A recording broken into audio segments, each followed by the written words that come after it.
The first question in Dubai, what's your opinion? Why is everybody moving to Dubai right now? I think there's several aspects. Number one is it's incredibly convenient. Although it's a megapolis, it's still a small town where you can get anywhere in 25, 30 minutes. Everybody lives around 20 minutes away from the airport. Really? Infrastructure is brand new, so it's very thought through. All the big international brands. So you have, I mean, I lived in New York, I lived in London, I lived all over the place. All those big brands have now outlets here. So Mhm. anything that you liked in somewhere else, you like the arts club in London, now there's an arts club in Dubai. You like some gym in New York, the same gym opens up here. All the fancy restaurants from Miami, all the hotel chains. But then because it's Dubai, you can't just open up the same thing which is in Europe or in the US. You have to actually go all out here to compete because there's so much money here. You have obviously the safety aspect. It's incredible safe. Like you don't have to lock your car, you don't have to lock your house. You can leave your stuff on the beach. You don't have to think about things, especially compared to something like London currently. And then last but not least, you can't beat zero taxes. So not having income tax or have very limited taxes on profit is this very, very nice setup. And is this really true? I mean, you see it on the internet often that people talk about moving to Dubai. Is this really true that they are not just going on holiday, they are on a business trip for 2 weeks, that they are really moving there with everything? Oh, I mean, Dubai had the highest immigration of millionaires than last year. And this year is going to be even more than last year. So it's definitely certainly true. I mean, this city is in front of your eyes, just growing, growing, growing, with incredible new developments being built. Mhm. And yeah, I think the quality is speaking for itself, including the quality of the people who are moving here. You mentioned that the highest numbers of millionaires is moving to Dubai currently. What's the main reason for them to leave Europe, for example? Why do they decide for Dubai? I mean, Europe is nice. Why not just stay here? I think the tax policies in Europe are getting more restrictive. Mm, I think security is becoming an issue in many major cities. A lot of people in my network have had issues with robbery or had issues that were violently. And I also think from an upbringing perspective for children, Dubai is very, very conservative. So there's a lot of people who have young children who, at this given moment, maybe prefer conservative, you know, surroundings than other countries currently. in what way conservative? I think it's a political topic. There's Okay. liberal, there's liberal people out there, and then there's conservative people, and the people who rather prefer conservative approaches Mm. with young children specifically, they choose to be here and bring them up here. So it's basically it means for parents with children that their kids can have similar upbringing like in Europe with similar schools, just from the conservative part of society with conservative values. Like Europe from, when I went to school in Germany in 91. So Europe from, a long time ago, not the current Europe. So Yeah, yeah, yeah. Yeah, I went to school in the 80s, so it's on the countryside in Austria. So I think it was pretty much the same like in Germany back then before the German Wende in 1989. Where did you grow up in Europe? I grew up next to Munich. I grew up in Garmisch-Partenkirchen, so not far away from Austria. Beautiful. Yeah, it was probably it's still one of the most beautiful places. So I grew up in Garmisch, finished my high school next to in the area of Köln-Bonn in Bad Honnef, and Mhm. then went studying in New York in the US. Great, great. Let's jump right into our question marathon for the next 2 hours and start with the first question for the people who I know just listen for 5 minutes and then jump off because they are in a hurry, maybe moving to Dubai. What three main ideas do you want them to remember from this episode? I think the main ideas is when it comes to health, there's certain things. Number one, it has to be safe. So quality should be first and foremost in rank. Second one, it has to be efficient. And the third one is, which people need to realize, is we're personalizing everything in our world.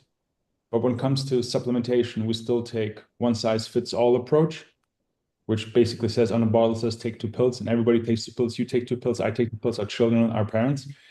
And that's just not right. We have the largest biochemical database for continuous blood testing for microelements, for vitamins. And every single body is different compared to each other, and every single body needs something else in different moments and times.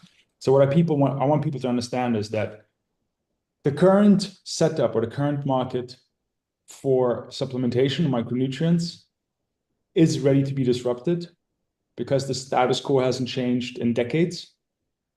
But the access to diagnostics has become complete more open.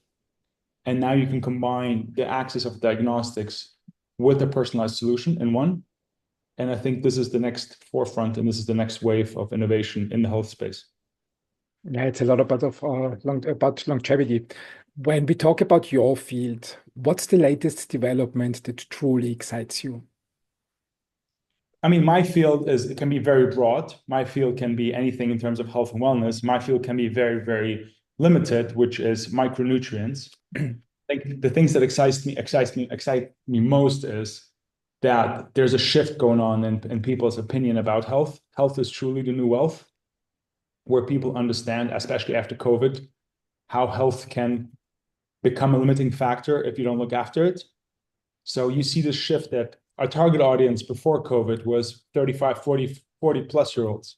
We have now 18, 20-year-olds are interested in their health and their well-being because there's a cosmic shift going on where people are more open to understand better what's going on inside of them. And then those younger people start educating their parents. So it used to be parents, we used to tell the children, eat healthy, eat your greens, take your supplements, go for a walk. Now it's the children telling their parents. And I think that's the biggest shift. The biggest shift is from a consumer perspective. There's a shift in expectation that looking after the health is the main thing, not just a side thing. What's your opinion? Where is this shift coming from? Why is this happening? Because people were exposed to what happens when you don't look after your health. People got the scare of their life with COVID. People realized that everything that you have, all your toys, all your tools, all that stuff can be taken away from you the moment you can't get out of the house, the moment you are restricted in your life, the moment you are feeling unsure, the moment you are scared of getting sick. And this is when the shift happened. That's interesting. When I think back 20 years ago, it basically was smoke, drink whatever you want, eat whatever you want. When you are sick, then you go to the doctor. And now we are living in a completely new era of health. But, it's not even preventive anymore. So preventiveness is, I don't want to get sick. Proactiveness is, I want to optimize. I want to be better than right now. So we're seeing the first era where people are not just not trying to get sick, they're trying to take status quo and get better. They want to go in the other direction. They want to like, hey, where can I be in 30 years, 50 years? People who are talking about living past 120 are not considered crazy anymore because people understand that if the dynamics that happened over the last 3-4 years continue to happen and compound, then this shift will be much, much stronger, and the implementations and the impact can be significant. What buzzword would you choose for this trend? I mean, if it's not preventive medicine anymore, health optimization. It's health optimization. Health optimization. Health optimization. That's very the word. interesting. Health optimization is the word's going on. Are we early in this trend, or is it already global? The health optimization trend is it's global around certain people. It feels global when you're part of it. I mean, when you look to the Hubermans, to the Peter Attias, to all those worlds, then I mean, last year the #1 podcast in the world was Huberman talking about the impact of alcohol. Can you imagine 3-4 years ago a Stanford professor having the #1 podcast in the world and the topic for it to being alcohol's impact on health? I think it would have been his last lecture at the university. 20 years ago, especially, I think it was quite normal to drink alcohol. So yeah, it's indicative. It's indicative there's a shift in people's demand and interest in health, and you see this first foremost. So yes, it's not as niche, it's not as big as I would love it to be because I'm in it, but it's not as niche as some people think it is because you can tell if you listen to podcasts and you like scientific-based content, then you would like to know more how to optimize yourself. I think this is an interesting information for investors. When the trend is there and it's still early, there might be a lot of opportunity in this area. So Oh, the it's definitely CAGRs, our industries are incredible. I mean, there's the double-digit CAGRs everywhere. Anything you look, I mean, personalized medicine, personalized supplementation is growing between 15 to 25% just from a market perspective. And that's not even talking about, personalized medicine as a whole. That I think the growth there will keep on going because now you have access to diagnostics, which is cheaper and quicker, as I said. Now you have the telemedicine aspect, so it's remotely. Now you have also, from a law perspective, I think there's a lot of things coming towards personalized dosaging. Mhm. And when you can combine those things where you can track quicker, have access more, and receive things that are tailor-made to your needs at this given moment, this will be a very, very big change in our current structure of, healthcare, or as some people call it, sick care. Yes, the next 20 years, probably 20, 30 years that this change will occur. When was the first time in your life that you asked the question, what does healthy mean? That was a little bit less than 10 years ago, when I was around 32, and I had the symptoms that I didn't expect to have around 32. I had the brain fogs, I had the fatigue, I had the lethargicness, I had the additional weight, I had the miss of the desire or the joy, which was very surprising for somebody who has, I'm a professional athlete in my past. Mhm. I have access to information, I have access to resources. And when I realized that there's something going on from a body perspective or from a physical perspective, I went and saw a doctor, spoke to a doctor, wanted to find out what's wrong with me, and realized that his approach was, let me check your blood. I don't see an illness. You're not ill. There's nothing I can do. If you're ill, I'll prescribe you something. And that feedback loop was just something that was not in line with what I expected. So that kind of sent me on my path to, to Bioniq and to, build something in that space. Come back, young man, when you have a serious illness. Don't bother me, basically. In these last 10 years, you probably did a lot of research in health, what healthy means, what you can do to increase your health. What was the wildest health myth that you heard during your research? I think myth is it's hard because there's a couple things. What people realize is there is no right thing for everyone. There is no best diet. There is no best exercise. It does not exist. Even sleeping patterns are not the same for everyone. Some people sleep good on 4 hours and 5 hours because they get enough deep REM sleep and they can do a power nap in the afternoon. Some people that don't have 8 hours of sleep, they cannot recharge fully because their growth hormone release will not happen in a lesser amount of time.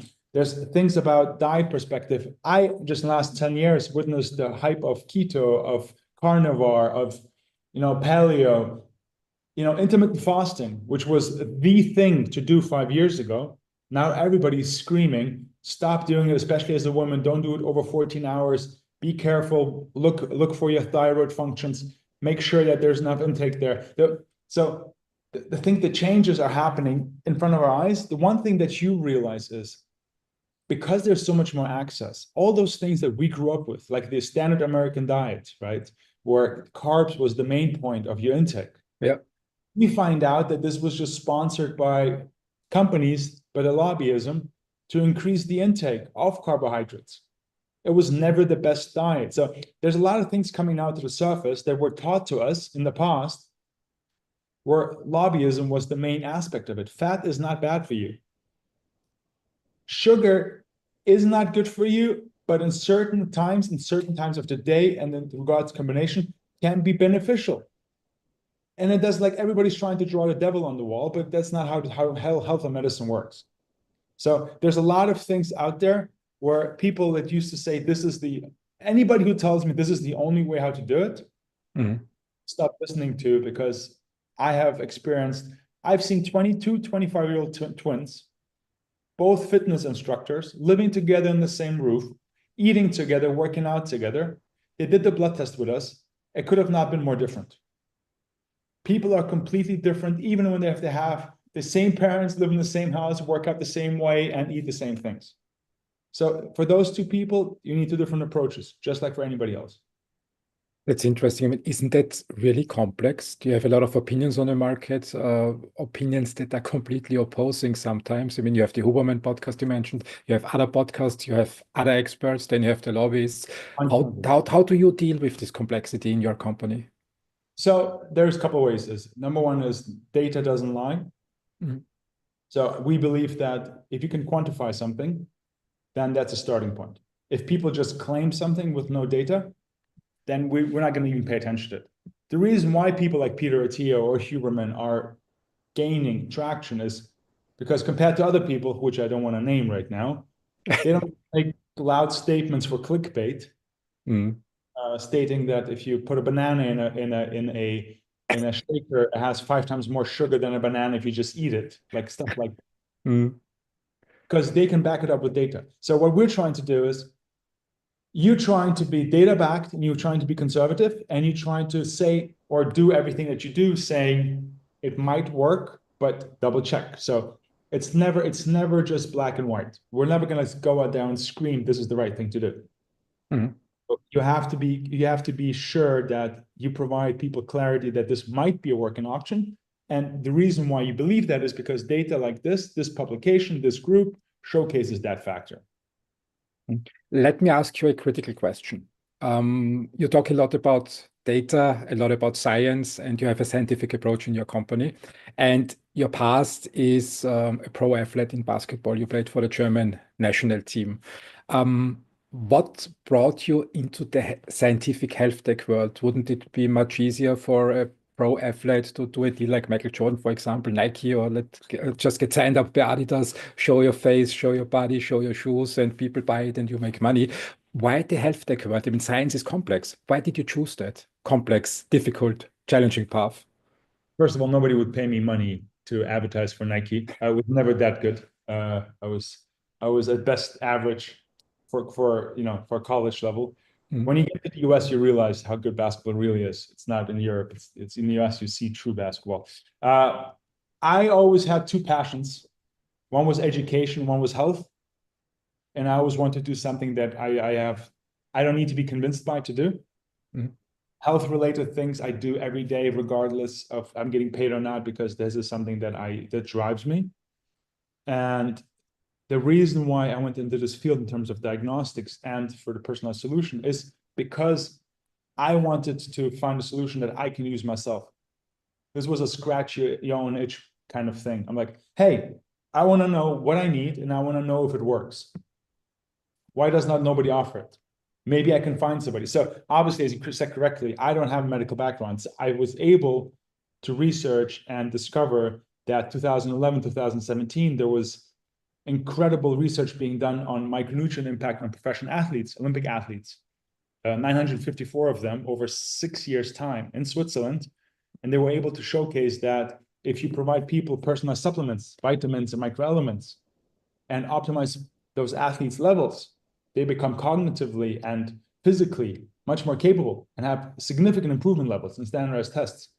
And I was blown away that if you can give a professional athlete supplements, that he can perform better and think quicker and make less mistakes, what can you do for a regular person? So that's kind of how my path started. I wanted to find a solution for myself, realized there's not one on the market, but realized there's one currently in research. And then the idea was, let me take that intellectual property, let me take the data sets, and let's see if we can scale it into a global company. Does it make such a huge difference to personalize supplements? I mean, is the outcome really that Like, much better?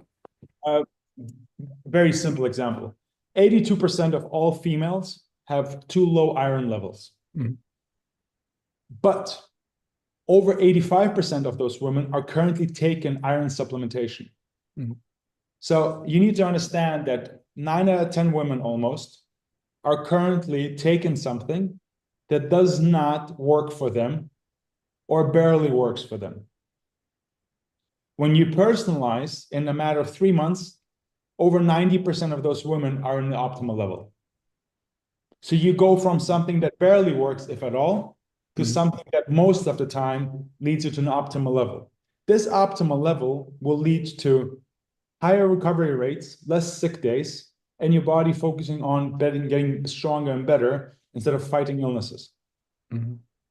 That's interesting. That's very interesting. Let's come back later to that point when we talk about what diagnostics can do and how you do it and how you crunch the data and help people.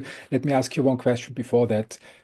I mean, reading about health supplements is one thing. A lot of people do that on the internet these days, especially with the advanced internet of 2025. It's really great, but they don't feel the urge to found a company.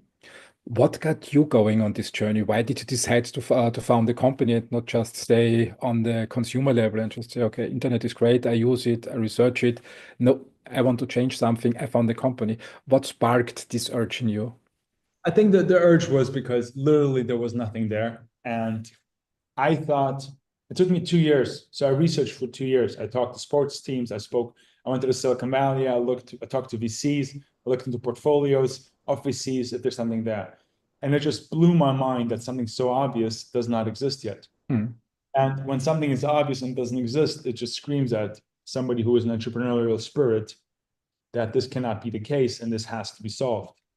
And then when I did the pilot and did a pilot group for it, one of the people who were part of the pilot group was the head of performance for the UFC, so the Ultimate Fighting Championship out of Nevada in Vegas. And he asked me to fly out to meet with a senior vice president. And I flew out in November of 2018. And during the meeting, they said they've never seen a product like this before. So what I was doing on a pilot level was already on a global level seen as the pioneer and leader in that space. Mhm. And this was the moment where I realized I need to take this from a pilot to a full-blown company. So I quit the day job, launched the company in London in January 2019, and took it from there. You worked with the UFC. You negotiated with Dana White. I know it was not Dana White. It was one of the senior vice presidents, not Dana. Yeah, yeah, but it's great. It's great working with the UFC. They are the best athletes in the world, in my opinion, all-round talents. Yeah, you don't agree? It's hard to ask a basketball player what he thinks. Oh, Other, sorry. Yeah, okay, my fault. I don't think it's hard. I mean, the best athletes are decathlon. Decathlon is considered globally accepted by all athletes that that's the ultimate athlete. Mm. Everything else is up to your taste. Yeah, I have a martial arts background, so basically I'm biased in that direction. Um, Let me ask you one question to your entrepreneurship journey. You said um, in that space, no solution existed, and you saw the opportunity. When I talk with other people and they come to the conclusion, okay, this is a space where nothing exists, they conclude maybe it's just a dumb idea. Why should I try that? Nobody's doing that. And if it was a good idea, someone would do it and a big company already would be on it. So it must be really dumb and stupid and not move forward. I mean, I live in Austria, so probably this is also a little bit of a background.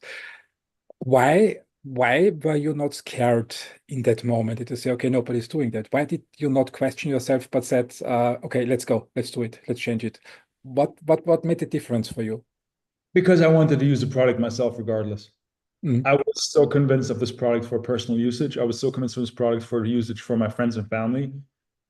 I mean, my whole family has been on it from day one since launching it or testing in 2018. We have never missed a day, a week, a month. We did the blood test every 3 months because we understand how it changes. So I was so convinced that even if this would be just a niche hobby, quote unquote hobby, it's still worthwhile doing it because it's so important for my everyday life, because it's so important for everyday life of the people I care about.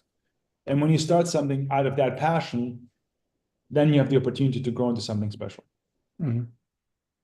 I mean, what does it mean for people? I just try to think it through while you were speaking. At the end of the day, we have a healthcare system, which is, as you said, more a sick care system where people are trained, and it's a good training, and it's good that we have it, but they are solely trained to uh, not prevent sickness, but cure sickness. So we wait until the moment until a person becomes really sick, and then the healthcare system kicks in. This means nobody helps people actually on a larger scale to stay healthy. I think there's an incredible amount of initiatives where people are trying to keep people healthy. I think there's an incredible amount of initiatives where people want to be active, where people explain the importance of food. There's a lot of things out there. I'm not saying that there's people who are not trying. I mean, I grew up as an athlete because people around me had the sports team, had the youth sports clubs, had the access to the gyms and all this kind of thing. I don't want to call it black and white. It's not as bad. It's just the educational aspect, the importance of it. People don't fully understand why it's important to do it as early as possible. People don't understand why their bodies have different needs than other people. Those things only come to you, unfortunately, when you're at a stage where like, oh, I don't understand, but I thought I eat well. Well, not really. Your body needs something else. Or I thought I'd take multivitamins. Well, yes, those multivitamins, the dosage was not enough for your body to care. Like all those kind of things, you only understand when most of the time it's too late because you start doing regular blood testing, because you had a conversation with your doctor, because you were not happy with the suggestions that you provided, because you start taking pharmaceuticals every single day and you're like, maybe I don't want to take medicine for the rest of my life. I think this things happen later in life because when you're young, you don't think about those things. You just want to live your life. You have enough other problems. Now I'm curious, what is your customer journey? I mean, how they come to us or how they. Let's just play it through with myself. I mean, I use supplements for almost 30 years now, the same brand. Just think it helps me. Some people suggested it, recommended it, not on the early version of the internet, and some doctors and some athletes didn't change it. I mean, I'm 51, feel pretty well. I'm pretty sure there's a lot that can be optimized, and I would approach you. So, what would you do for me? I mean, the conversation would be the following: how many supplements are you currently taking? And if the supplements are rather limited, and I say, hey, Christian, how do you feel? And you say, generally well. Then from a psychosomatic aspect, I would not probably start right away with pushing something down your drain. So I would not be the one who's like pushing other products on you. Because again, you now are in a natural state where you are comfortable and feel well about yourself. So my aspect would have been like, when's the last time you did a blood test? You tell me, come back, oh, I had done a year ago or more than a year ago. I'd be like, well, probably at 51, a regular blood test at least every 6 months would be preferred. In the blood test, you will realize that you have certain deficiencies because I did several 100,000 blood tests. We only had 2 people out of several 100,000 that had ideal markers. Chance that you're one of those 2 is 99.9%. So the conversation that you and I are having is, if you take supplementation to support you every day and you feel good about it, I wouldn't be one of the ones going to tell you, no, Christian, change something. But if you come to me and be like, hey, I realize I don't have the energy anymore, or my skin elasticity is not there, or my hair is, or my muscle, or my recovery takes longer, or I don't feel as good, or I don't sleep as well, well, that's indication of certain deficiencies in your body. Is it calcium? Is it magnesium? Is it zinc? You know, do you have brain fog? Is vitamin B? Immunity system is vitamin D. Like there's all those things are coming together where I can better understand. Like this is the conversation that you would have. So from an onboarding perspective is, oh, I generally feel good. Okay, good, perfect. Then we as a Bioniq, as the company, we're not there to convert somebody who takes vitamin D and takes vitamin C when they get sick. We want to talk to the people that have 10 or 15 of those vitamin bottles at home and they don't know which one to take, or they take all at once, or then they stop taking for 3 weeks, and then they realize, oh, I don't think they work, or they do work. People who are confused. We're there to help with the selection and with the dosage, and we help them to evolve over time with a product that supports their health goals. That's the conversation that we're having with our clients. That's the customer journey that we have.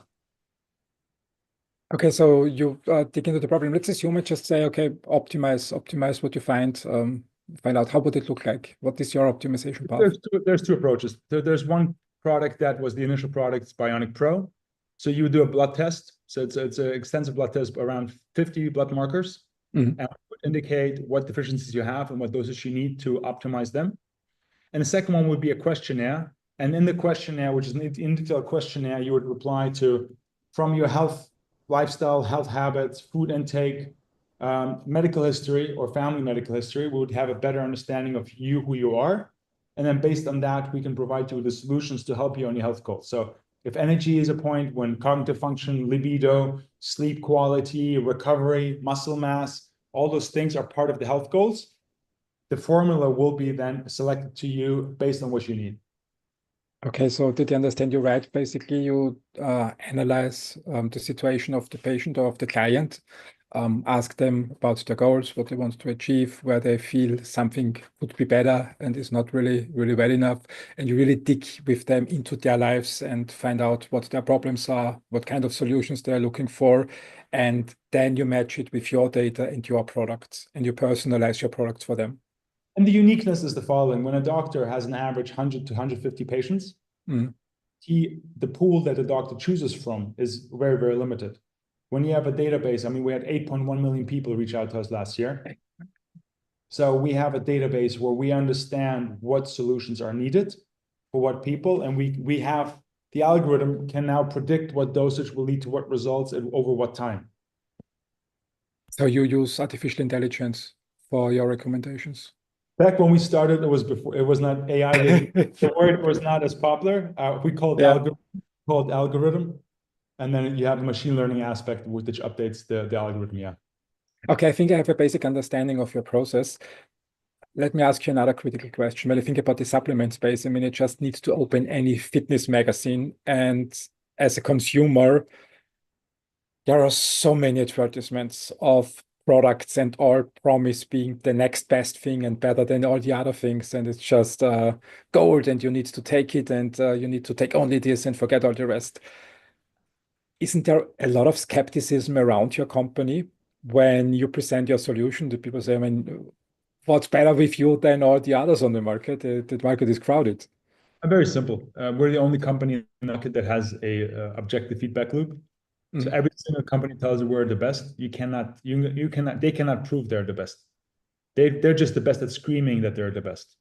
We're the that's only true. company who integrate with medical institutions. We're the only company used by professional sports clubs. We're the only company used by professional athletes all over the world in all sports for many years, because our members and our partners know that every 3 months or as many blood tests they do, they will be able to see the efficacy of the product.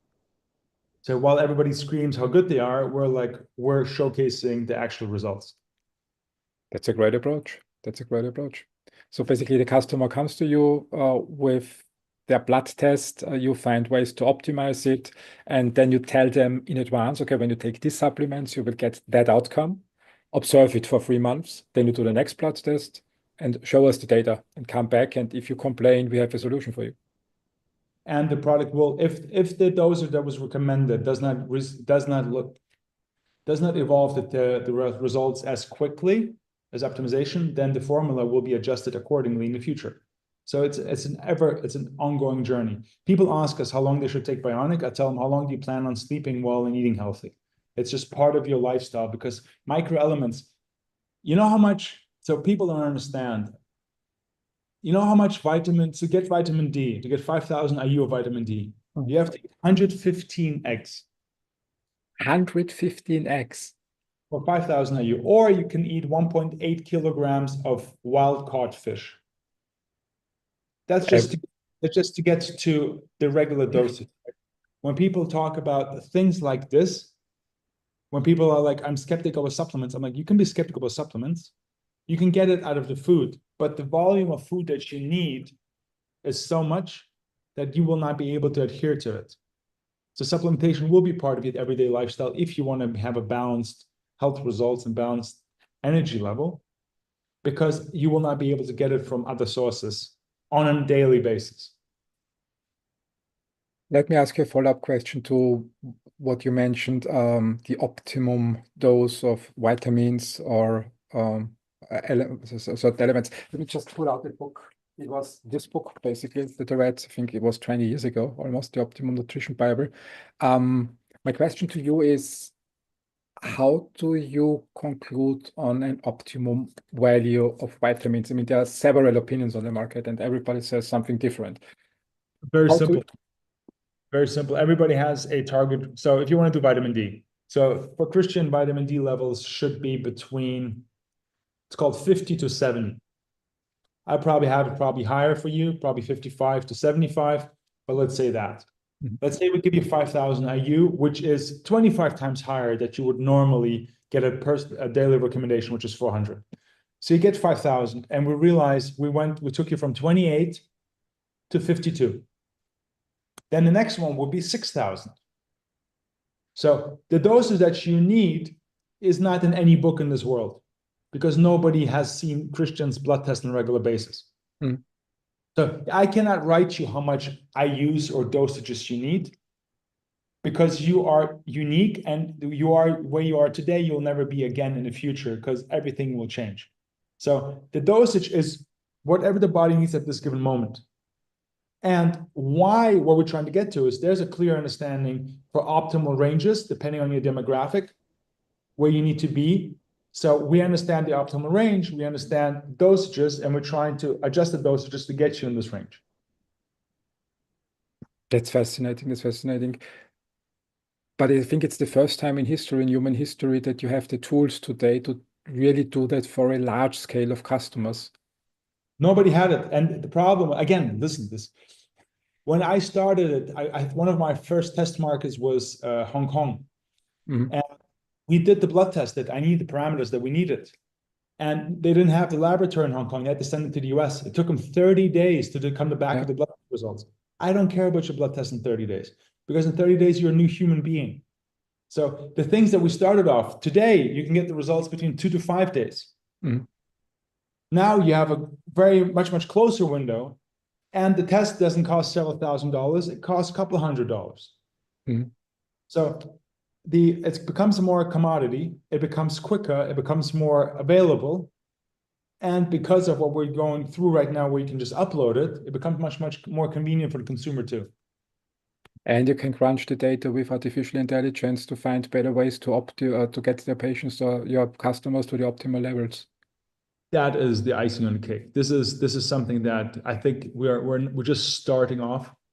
I Mhm. think I've experienced incredible insights, and I've experienced incredible in-depth research from AI on our basis, on our step.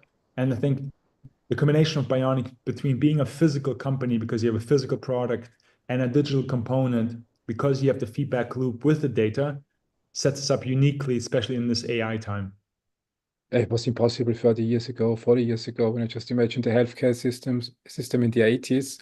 What you do, it would be not really financial possible for any patient to do that journey. It's really great to hear that.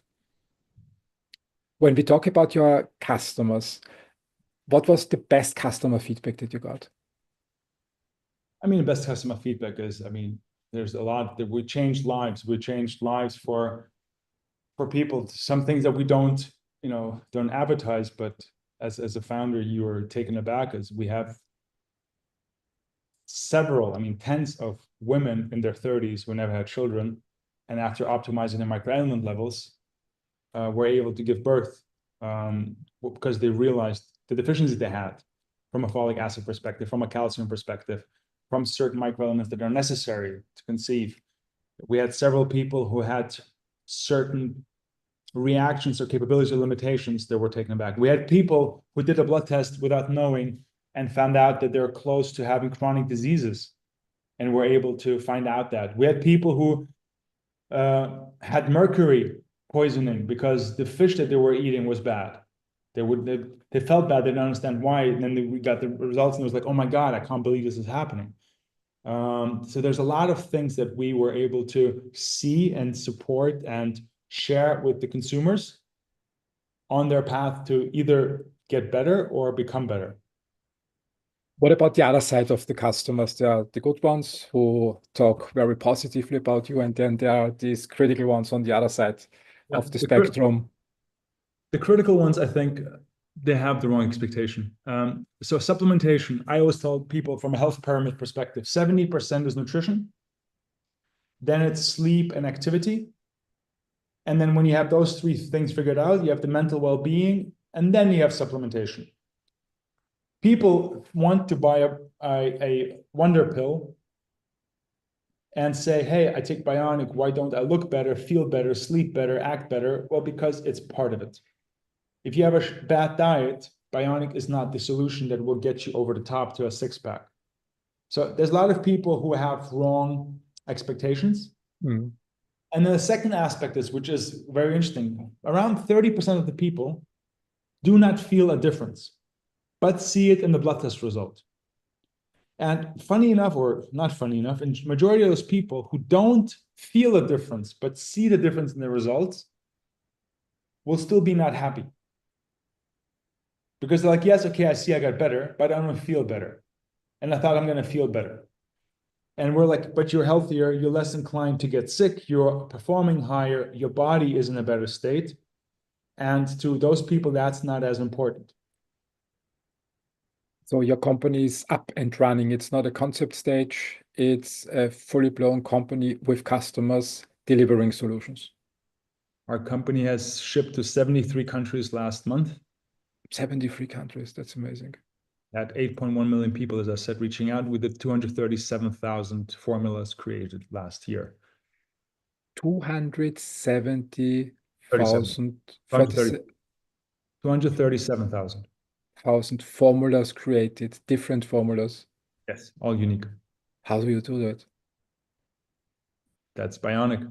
That's Bioniq, and it's secret. What's the vision and the mission of your company? It's to educate the market that personalization, when it comes to health, is not a luxury, but it's almost a necessity because everybody is different. And we see it every single day where people are taking something because it was recommended by someone or because they read about it somewhere that has either no impacts on their daily lives or maybe even has a negative aspect because they're not in that group that need it. We have 25-year-old women reaching out to us asking for hormone supportive vitamins and supplements because they read somewhere that's good for Jennifer Lopez. Like, that's not how this works. It does not work. There is no pill that works for all. It does not work like that. And if there's the pill that works for all, it has a different dosage. Mm. And people need to understand that. There's $253 billion supplement market, and almost 100% of this market is generic. Mm. It's average for all. It says 2 pills on a bottle, and everybody takes 2 pills. And this is what we're trying to change. We're trying to educate the market how important personalization is and what you can expect once you personalize and have a data-backed approach. So you don't go the route like the pharma industry does still today to just package certain dosages into blisters, ship it to pharmacies, and then just distribute it widely to the population due to recommendation from some physician. You really personalize your product for every single customer. We have never had the same formula twice in the history of our company. But isn't that logistically really tough to solve? That's why we're a Swiss-made premium company. That, that's what you do. I mean, when you're in that space, I'm not saying that the future wave will not include made-to-measure products or will include product lines, but our 2 main products, Bioniq Pro and Bioniq Go, are personalized bespoke supplements tailored to your needs and goals. It means in the end of the day that you produce the supplements for every single customer on a special formula made for that customer. How do you solve that logistically? I mean, it must be incredibly difficult to get this is going to a growing number of customers. It's a volume heavy semi-automatic process, but that allows us to stand out. And the end of the day is efficacy is what matters. How we get to the efficacy, how much volume it is, how labor intensive it is the second question. Go to the market and I say, are you happy to pay 75 euros or $75 for a supplement every month? And if you say yes, then I understand I can afford to have personalization for each and one of them. When the market says, no, I don't pay more than $30, then when you go back and then do the multivitamins of this world where you just generically ship all them out. But as long as there's people out there who understand that quality and personalization costs money and is part of the costs of running the business, for that long we will have a business. In what price range do you operate for your customers? To just get a little bit of a feeling. $75 to $200 a month. 75 to 200. This is basically what you pay for premium supplements on the market that are not personalized. Correct. But in our case, the customer will get on average between 40 to 60 ingredients, Mhm. including in this price point. So instead of buying 10, 15 different ones, you have all of that in Swiss granular in a bottle Mhm. with a high level absorption. And because it's Swiss made, it's pharmaceutical grade, because in Switzerland, supplements require the same regulatory approaches, regulatory setups as do pharmaceuticals. So there's a lot of questions to especially US made supplements because there's no FDA approval. In this case, because they're Swiss made, it's the highest quality. So you got the question of trust out of the way because I mean the critical friend can say, okay, I mean, cool, I pay $200 and they say it's personalized, and then I get something shipped from, I don't know, some obscure country somewhere, like Antarctica, nobody lives there anyways, and you put nothing into it. So you really have the highest quality, and it's proven and it's certified. I mean, That's if it would be from Antarctica, he would still do the blood test and he would see if it works or doesn't work.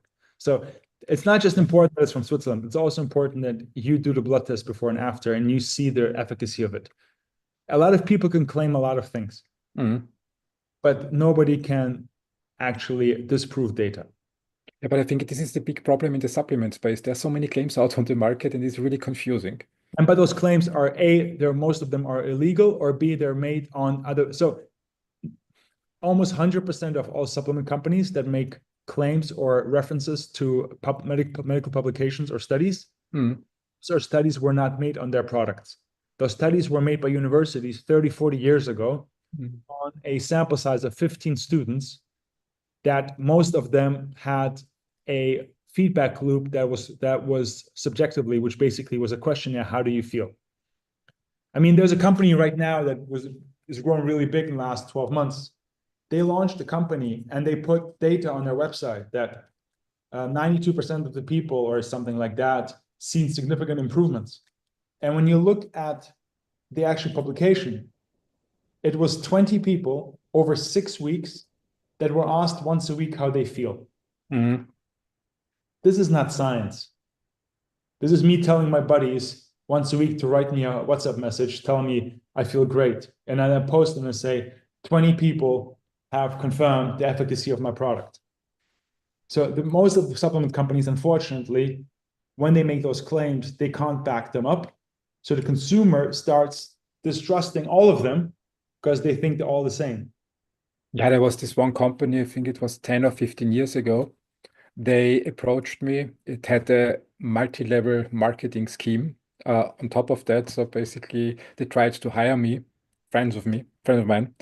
And when I looked at their product, they said it was a high-priced product, and said it will basically solve everything in your life, also your bank account and all that's connected to that. And when I looked at the product, it was basically three vitamins. I think it was A, C, and E, or A, C, and D, and that's it. And I said, you gotta be kidding me. You want a few €100 per month for three vitamins? That's ridiculous. How is it for you to operate in a Marketing, space? marketing. Listen, it's a marketing aspect. It takes time, Mm, but people change. mm, People understand, people start asking questions. There's a lot of right now feedback to one of the biggest players in the market because people found out that 70% of the ingredients are not on the label. mm, You're selling something, you're taking something, and 70% of the things that you're taking, you don't even know what you're taking is not even on the label. really? A lot of people are getting better at research. People are getting better at questioning things. And this is obviously something that goes in our favor. When you're the one who's trying to set the standard for proven results and transparent feedback loops, then it's also in your favor when people start thinking more critically. But how is it for you? I mean, you seem to have an honest approach in this area, which is very important to people, where a lot of scams are going on. How is that for you as an entrepreneur to operate in such a space? You take the high road, man. Listen, I'm 40 years old. I'm okay. I'm not gonna sit in a corner and cry because somebody said he has the best supplements. That's Yeah, fine. At the end yeah. of the day, smart people, they do the right thing, and then the other people will start following the smart people. So we're right now in the area where the smart people are waking up, which means we're a couple of years away from them choosing and setting the direction, and other people will lead those or will follow those leaders. Mm, that's fantastic. How many employees do you have in your company? Um, We have around 65 employees. 65 employees. I'm curious to learn. I mean, you have a basketball background, professional sport. It's a team sport. Sure. And the questions that I have to you now in this next section is basically about what you learned from sports that you can use in entrepreneurship. What's the best lesson from sports that helps you as a CEO? You lead by example, number Mhm, one. Like you cannot scream at somebody else to run faster, jump higher, or pass the ball if you don't do all those things yourself. mhm. You never ask somebody else to do what you're not willing to do yourself. So if you're not willing to mop up the floor, pick up the box, work on the weekends, do overtime, and do all those things, don't expect other people to do it. So you have to be in that regards. Team, one finger is not as strong as a fist. So five, the team is always going to be stronger. And this is, I think, I mean, there's this proverb. No, if you want to run fast, run alone. If you want to run far, you need to run together. So this is an aspect where I understand how important communication is. And then things that taught me sports is we're all different. So everybody has a different approach to motivation. Things that work with you doesn't work with somebody else. So communication and adjustment of communication towards that person is very important. So I think those things, discipline, the aspect about discipline, any athlete knows it takes 10,000 hours to become decent at something. So I have no illusions about being good at something that I have never trained for. And I have the same approach to other things. So you have to be disciplined, you have to communicate, and you have to lead. I like this point that you mentioned, this 10,000 hours. I have read it very often that it's less about talent, it's more about the hard work people put in. How do you see it with your basketball history? I mean, you saw a lot of great players in your career. How much to their success is attributed to talent, and how much does hard work matter from the field experience that you have? I mean, listen, I was not talented. I was a very hard worker, and I was able to outplay the talented players. But when the talented players work hard, that's when you have a chance to be special. So hard work is certainly more important than talent. I can guarantee you that. But when you combine those two things, that's when magic happens. Well, what's the reality when I look at entrepreneurship, for example, these days in Europe, I very often hear, yeah, well, half time and I want to have my holidays and 20 hours, not more, but I want to be a CEO and successful and build the next Apple. When you look back to your basketball career, what does hard work? Can you define hard work in hours and describe how a life looks like when someone really wants to become the next Michael Jordan, for example? Listen, I've heard the people who want to have success and be Instagram famous but cannot work. That's unfortunately that's the new reality. And Mhm. this is something that it's becoming harder and harder to explain to people because they want at 28, they want to have things that we couldn't dream of when we turn 50, 60 or older. I tell people, listen, I mean, when I was an athlete, my day was 5:30 was our first workout, Right. 7:30 was meeting, then we had classes, 10:30 was a second workout, then we had classes, 6 p.m. was our third workout. We did this 13 days in a row with no breaks. We wouldn't go out. We'd sit in the evening, watch film. I had a case where I had two knee surgeries. I had a broken nose, arthritis in both of my wrists, and a bad ankle. And I still had to go into class, sit in class, because you don't skip, you don't miss things. There was majority of the days, my third year, my third season in US, I couldn't get out of bed without painkillers. And 2 hours later, I still would be on the court diving on balls and playing as hard as possible. So when you get out of this world and you come to the corporate world and somebody says, I'm too ill to sit at 9:30 in my office chair and I can't go to lunch break and I'm too tired and I have to go home by 5, you're like, that's not the cloth that we're made of because we experience what real physical limitations are, what real pain is. And this is something that most people will never experience. This is why the athletes, when they get to a certain level, their pain threshold, their discipline, their expectations of themselves is just much, much higher. So when I speak to those kind of people who are like, "Oh my God, I want to move to Dubai," yeah, sure, yeah, sure, guys. You can want whatever you want, but you have to actually first do something before getting all those things you want. I mean, doing something is in the good days is pretty easy, but then there are the hard days and the tough days. And you said you had some injuries. what motivated you? What kept you going to show up then for practice and not just say, okay, let's just screw it, let's go home and watch some movies? As I said, you want to lead by example. I can't get mad at my teammates if they start missing practice because they're hurt. If I start missing practice because I'm hurt, I can't get mad at my teammates that they're not working as hard as they could if I'm slagging. I can't be mad at my teammates if anything that I expect from them, I don't expect from myself first and foremost. So you need to be that person. I mean, again, I went on record.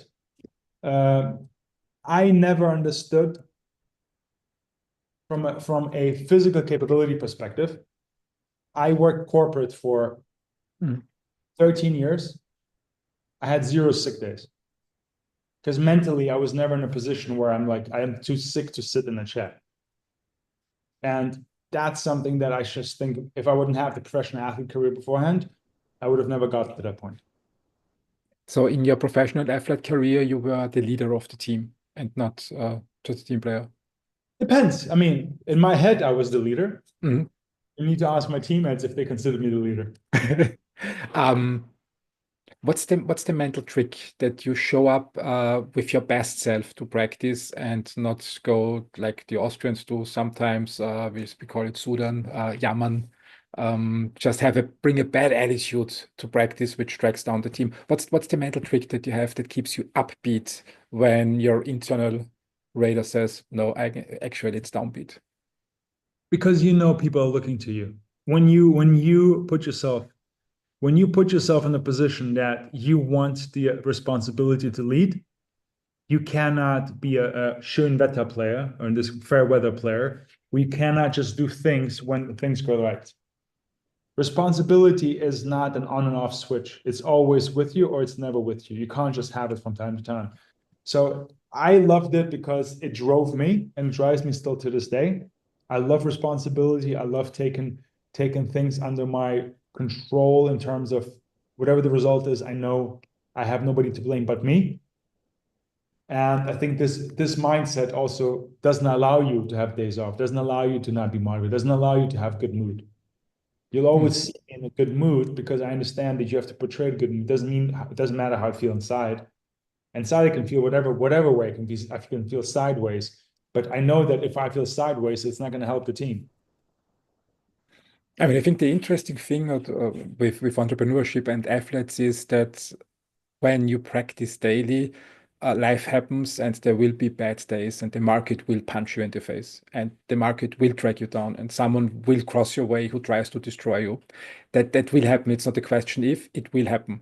And when I think about basketball, basketball is a great game. I love it. And it's fast, it's fun, it's entertaining. And sometimes there is this interesting situation where one team is leading and the other team is fully aware that whatever they do, they're so far behind in that game, they will never win.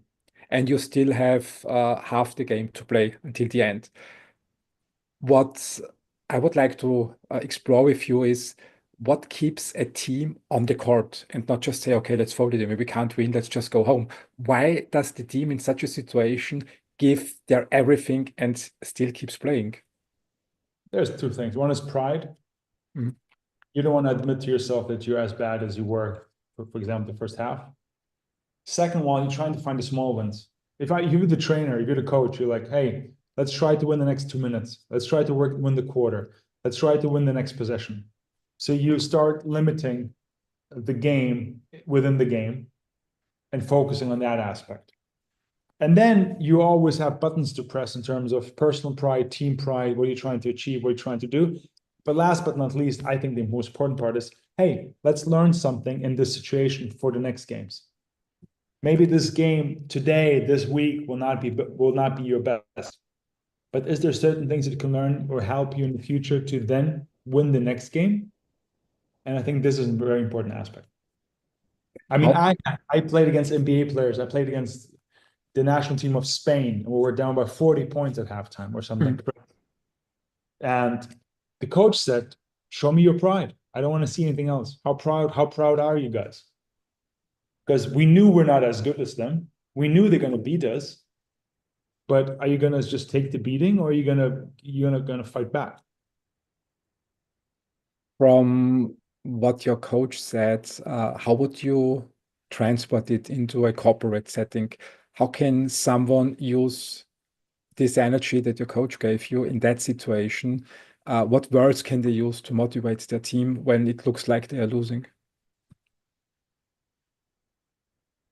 The problem, unless you're going bankrupt or liquidating, you don't really think you're losing. You think you're having a bad day or a bad week or bad quarter, right? So I think when people are underperforming, if those people are strong and capable and they're underperforming, that means either they had the wrong resources or that they're wrong goals. Mm. So you need to find out, was it the resources or the goals, or was it both? Because if the person is capable and is not performing, in that case, you're the coach. You had the wrong players around him, or he's playing in the wrong sport. So this is something that you need to find out and figure out. So the goal is to better understand what's going on and then adjust. I literally had a strategic session last week where one of our top performers was not performing this year. And I realized he was in the wrong sport, quote unquote. We had to change the KPIs and his function to adjust to his strengths and capabilities. When we stay a little bit with this failing team, I think it's there are a lot of lessons that can be learned for entrepreneurs. There must be a lot of pressure on the team then, I can imagine internally. What mental frameworks did you develop in sports, in basketball, that you can also use in business to really stay upbeat when the entire environment tries to drag you down? I think, first of all, you need to put everything in perspective always. Mhm. Sports, job, career is part of your life. It's not your life. There's things like health, like family. There's certain things that are or belief. They're always above that.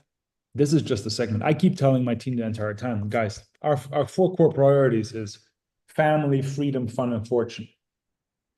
Like those things, that's the important things. If we can provide that, great. But those things come first.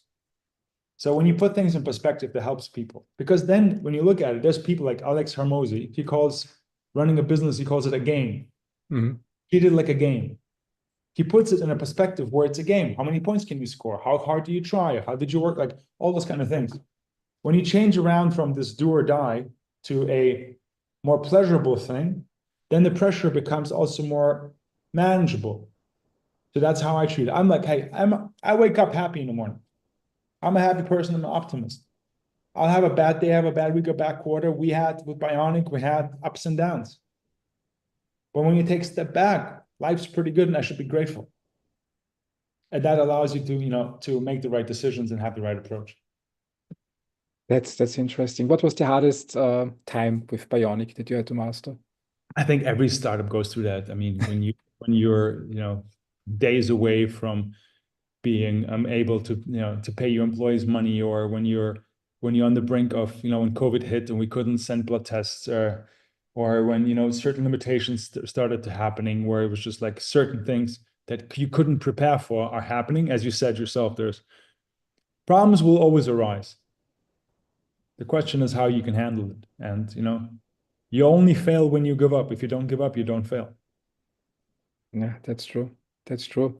I like this word resilience, actually, and I think basketball or playing at the highest level of basketball is a good way to practice it. But not everybody has the chance to do that. What advice would you give to people who say, "Look, I mean, I have my problems with these tough days, but I want to improve in that area." What's your advice to them? How can they become more resilient to the challenges life throws at them?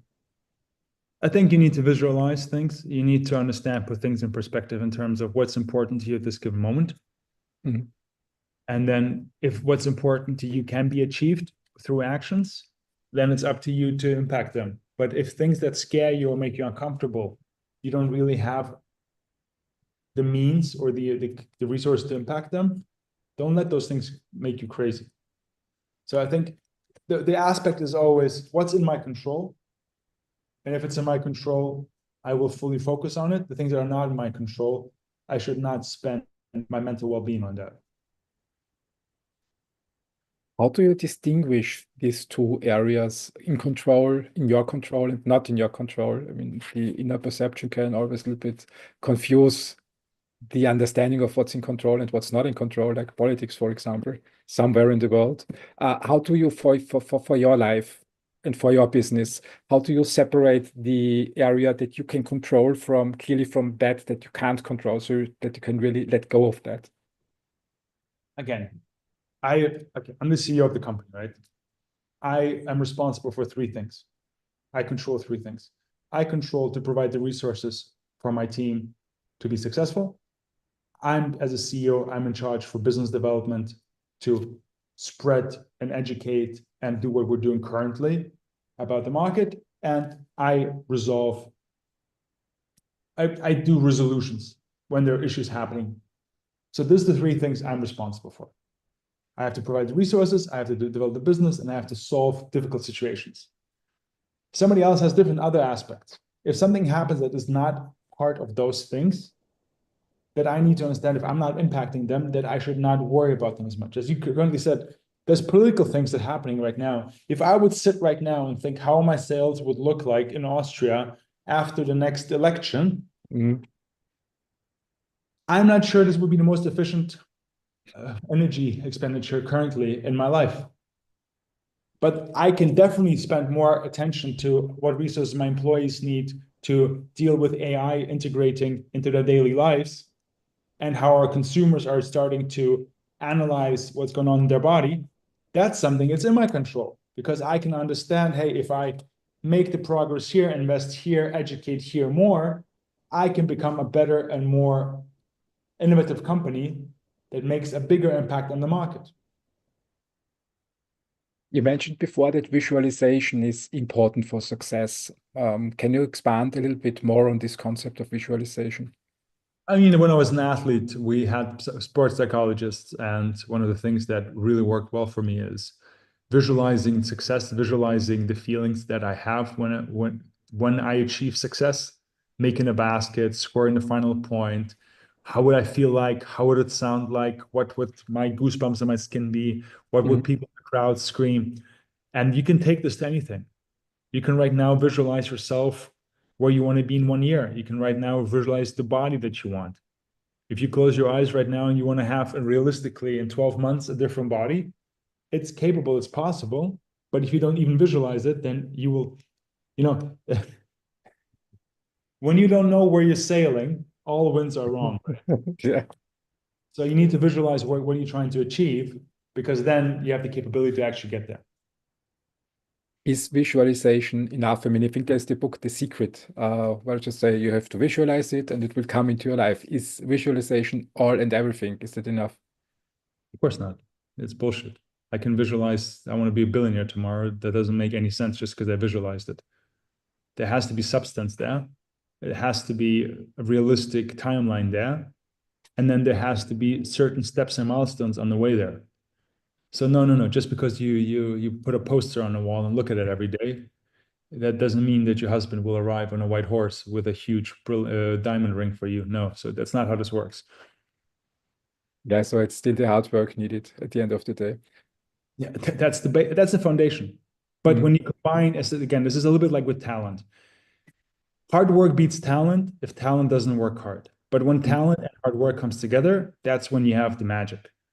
When you have the foundation of hard work, discipline, and patience, and you combine it with visualization, then I think there's a very high chance that you will get as close to it as possible. Let's stay a little bit longer with hard work and visualization. Let me try to twist it a little bit. There are these visualization maximalists, like the book The Secret, and they are the hardworking maximalists, like Gary Vaynerchuk, for example. Do you know him? Gary, influencer from the United States, who just say you have to work your ass off and everything will be fine. When we see these two parts that belong together, um, what's more important in your opinion? The hard work or the visualization? Hard work, always. Listen, when I hire people, it's the will, not the skill.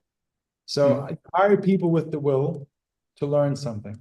When you hire people with the skill, they might know something right now, But when the world changed, and the world changed very drastically, they will not be able to keep up. So it's always the hard work. But if you only have hard work and you can't visualize something, you probably will not be a founder. You probably will not be a leader because I need to live 5 years from today to know what we need to do today to get there. If I would only just put my head down and work hard and mix supplements and deliver supplements and never think about where we want to be in 5 years, I most likely will not grow or lead the company to the next level. Mm-hmm. So it has to be obviously a combination of both, but you always choose the hard work. Yeah, the thing is, I mean, what do you start with? There is this one side who says, okay, before we don't have a clear vision, a clear direction where we want to go, we do basically nothing, just exaggerating. We just visualize first, and then we do something. And then there's the other side who says, forget it. You don't need a vision. You don't need to have that clarified. Start working. And when you find out that what you're working on is not working for you, try the next thing and then try the next thing until you hit your gold mine. And then comes the vision. How do you practice this in your company? What is more important for you? What was first your vision for the company? Or did you first put in the hard work and then the vision crystallized? I think you asked me why I went into health, and I said it's my passion is there. Mm, But my first job was not passion. My first job was management consultant mm, because I thought it's a great job to find out what industries are interested to me. So mm, I had to do the hard work for 15 years first, and then be in a position where I can combine the knowledge that I built, the things that I like, with the resources that I accumulated to then go somewhere that I can build something. mm. So people come to us. If you come to us out of college, I'll give you a job. If I realize you're a hard worker, then I'll be like, maybe your talents are better needed in different areas, or you can grow in different areas better. But if you just come in and you're like, I see myself being very successful soon, but you don't want to work hard, you're not going to stay very long. So, So go ahead. So you basically worked for 15 years in your passion area or connected to your passion area, but without a clear vision. What was this moment in your life when your vision crystallized? I didn't work in my passion area. I think I worked to create a status and create a certain foundation to then go into my passion area. My passion area is health and education. So, and the crystallization aspect was, as I said, the aha moment when I realized that there's a demand for something in myself, for myself, in the market that doesn't exist. So I didn't wake up saying I'm going to be a startup founder of a health company at the age of whatever, 35. That was not the point. I was like, I'm going to work. I'm trying to achieve certain milestones in my career. Mm. And then while this is happening, I was exposed to this niche in the market that nobody was able to solve. Was there any time when you doubted your vision of thought that it's not your passion area anymore, but it really you couldn't get out of it? It's just like it drew you back in. Was there any moment of doubt in your life where you said, okay, I'm not quite sure if this is the right thing that I'm doing? With Bioniq, no, but Bioniq was never the case. I had previous jobs where I realized Mm, quite quickly I'm in the wrong industry, or mm, I'm in the wrong profession, and I am not passionate about what I do. mm, And I can tell you that's one of the worst things, especially when I mean, I was a CEO for 9 years of my career prior to. So I've been CEO for public trade companies, some of the biggest companies. And when you're a CEO and you realize that what you're doing is not something that interests you deeply, mm. and you just do it for status, materialistic things, and how you feel about yourself, and because you think this is the right thing to do, because everybody tells you this is the right thing to do, that gets very, very uncomfortable very, very quickly.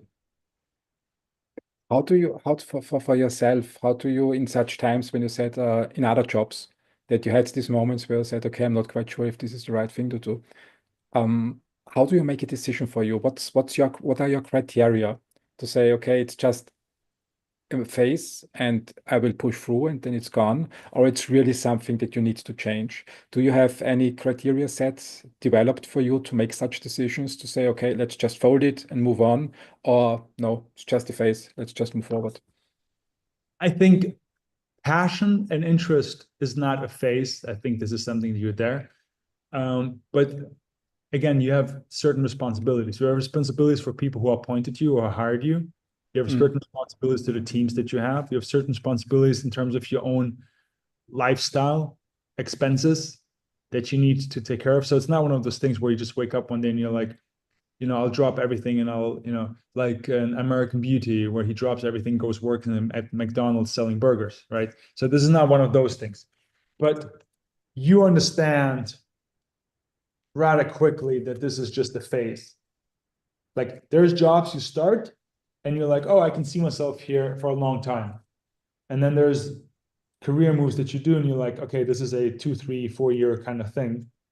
And in those 2, 3, 4 years, I have to set myself up for the next thing, to find the next thing, or create the next thing. Okay, that's clear. Let's go back to your company and the scientific approach that you have. Let's dig a little bit deeper into that area. Can you describe how you include science in your company? I mean, from a data perspective, again, you have 50 blood markers on a regular basis. Those blood markers are being reviewed from with a medical team, with dietitians. They understand and they can cross-reference and cross-check other people in that area.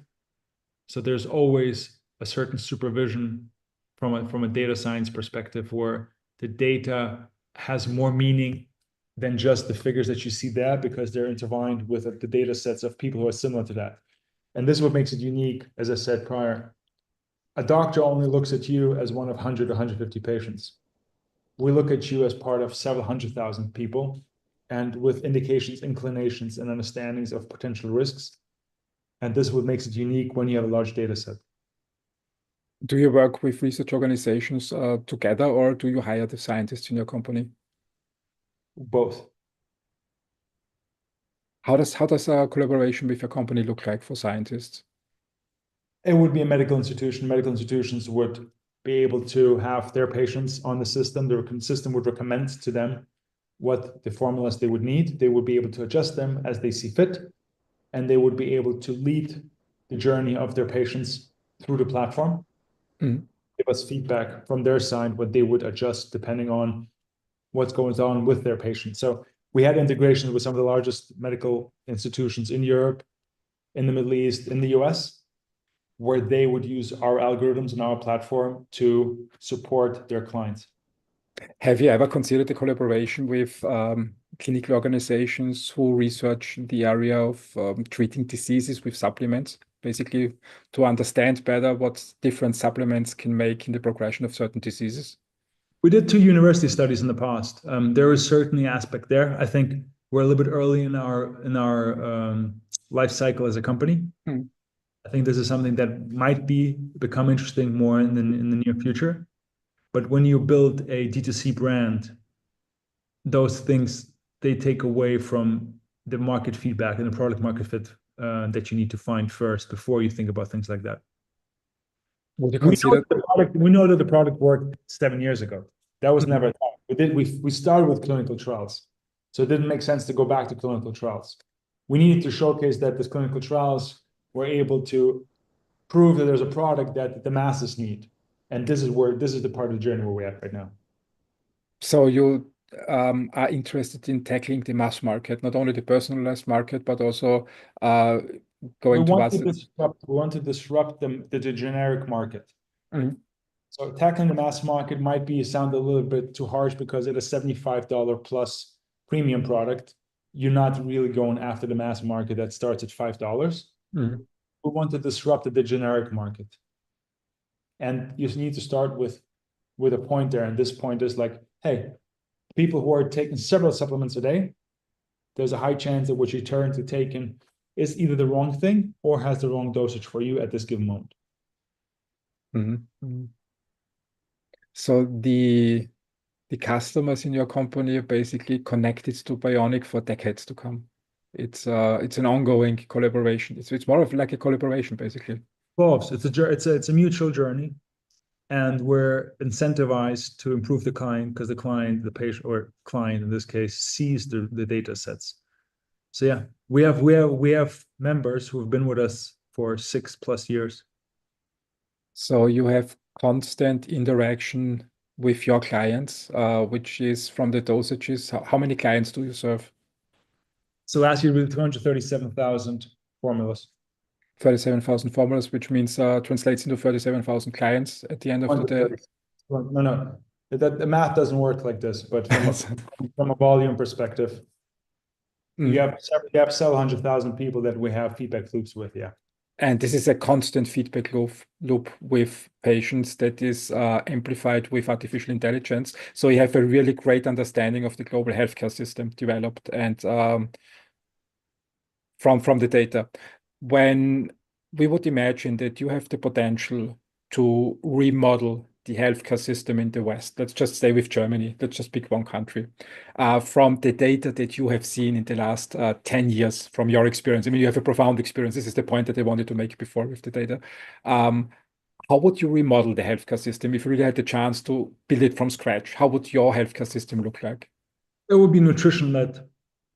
Healthcare system would not be medical, pharmaceutical-led. It would be nutrition-led. Nutrition is the most important thing that you can do for your health. 70% of your health is your nutrition. I would completely revisit from a food map perspective and food ingredients perspective and things, the additives that are being put into food.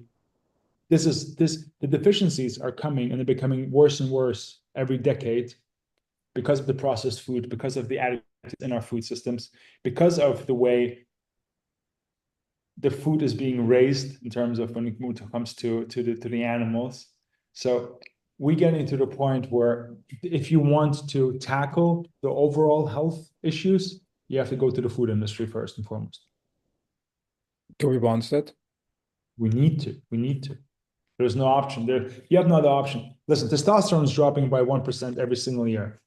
Testosterone drops by 1% every single year because our body is incapable to handle the calories and the processed food and the additives and the pollution that is exposed to. If we do not change the things that we intake, where in 20, 30 years from now, reproduction will be a huge concern for the Western world. The reason why the birth rates are so low is because reproduction is becoming very, very difficult for a lot of people out there because of the exposure to all those things that we mentioned. In other parts of the world where this exposure is not that high, reproduction is very, very high. But when we talk about the Western world, the more something is dealt with artificially, the more impact it has on our bodily function. So if I understood you right, you would move the focus from the healthcare system, which is basically treating diseases, to more the food industry and say this is the root cause of all the health problems that we have right now, and you want to change that. How would your optimal food industry look like? I think now we're getting a little bit out of this is not my niche, not my space. But my understanding is if I look at the blood markets that we're currently seeing, at the blood markets that we're seeing with children, that we see with women who are trying to give birth, that they do not absorb from the food the volumes of microelements and vitamins that they used to absorb with. So deficiencies are getting bigger. So we understand that the root cause comes from the nutrition quality. So if the root cause for your health deficiencies comes from nutrition quality, then you know already now where to start with. Okay. But this is not me advocating what the food industry needs to change. We need to look what was changed over the last 20, 30, 40 years and see what of those things could be reversed if possible. Or we need to adjust the products to live in this new world, which we're trying to do. So there's a balancing act here. But this is just, I want to, repeat myself that the foundation for health is the food intake. Okay, that's clear. That's clear. And your position currently is, since you can't fix the food system, that you help people to live in that world. Right. With your supplements. And when you look at your data, is there really such a huge difference in the last 20 years when you look at the nutrients that people got from the food? Let's say 20 years ago, it's 2005, and now we're in 2025. You really see that in the data, that this is not just storytelling, it's really data-driven. I mean, so Bioniq is 6 years old, so we're not 20 years old, so I can't. But there is an incredible amount of data on levels like testosterone, on increasing diabetes, on obesity rates all over the world, especially in the Western world, that indicates the impact of the food industry. Yes. I mean, all you have to do is look at the average calorie intake that has grown from 1500 to 1800, 2100, up to 3100. That's average calorie intake for an average person. Yeah. 3,100 calories. Professional athlete doesn't eat that. Yeah, when I think back to the 80s, I mean, basically it was a breakfast and during the day almost nothing. And in the evening you had dinner with your parents and then that was it. And now it's constant snacking. You have food availability. It's everywhere. Yeah, and every food, anything you can eat can have 500 calories or more, which used to be a third of your food intake. How, I mean, you live in Dubai and I'm pretty sure that Dubai has everything that also the West has, or much better, and food is available. Uh, how do you control yourself in that world? What's your advice that you can give people? Say, look, I'm really struggling with that. I eat too much food, and the supplements are clear. But what is your day-to-day advice to them when I say, okay, look, you have to change that? How do you do that? You start with protein. Protein is the cornerstone of nutrition. Protein is also the most saturated. So it fills you up the most. So it's the most satiant macro. So whatever you do is the rule of thumb is the following: every person should eat, let's call it 1.5 grams of protein per kilogram of lean mass. Mhm. So if you weigh, I don't know, 100 kilos and you have 20% body fat, so 80 kilograms of body fat, that means you need 120 grams of protein every day, right? 1.5. So if you need 120 grams of protein, whatever you do is you need to make sure you fill that up first. And because of the moment you fill up the proteins for your diet, you'll be already full enough that everything else on top of it will be more difficult.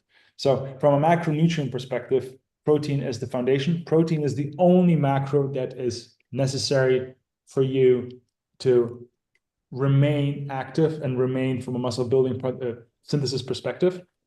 And everything else you add on top. So you have the fats on top, the healthy fats, obviously, and then you eat the carbs on top for the energy perspective.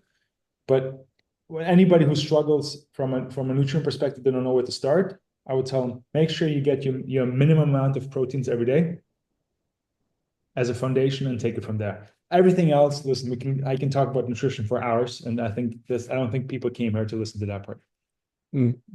No, it's a great thing. It's a great thing. Where do you see Bionic in the next 10 years? What's your journey? I mean, next 10 years, I want to be in every household that has a concern around health. I want to be the brand that people trust when it comes to supplementing their daily diets. And I want to increase the feedback loop from a blood test to something that is almost being able to done on a weekly basis, if not daily basis. And I think that we're working towards that. We want to be in a world where we're becoming a stable of your daily routine. Mhm. And the educational aspect is the most important part here. On a daily basis. So did I understand it right that your plan is that your customers get their daily supplements adjusted to their daily conditions?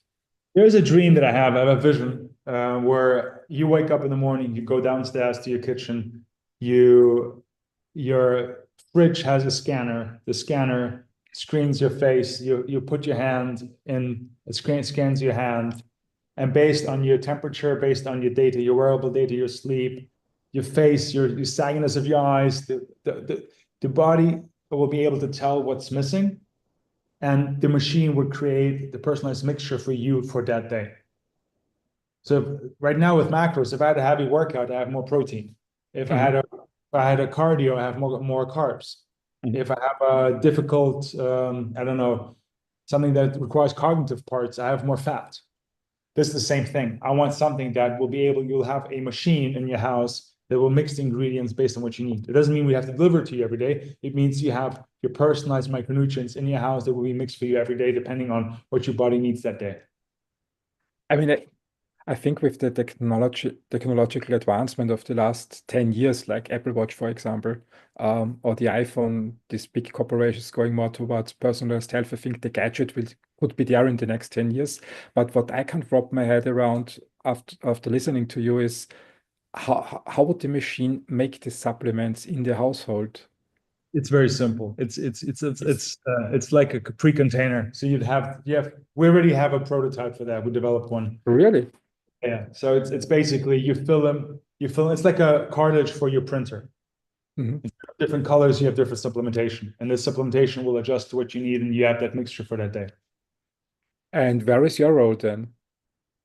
My So role, you deliver for your company, you deliver the cartridges basically to the households then at the end of the day and they print it no, out. we're doing the most important part. We're saying what cartridges do you need?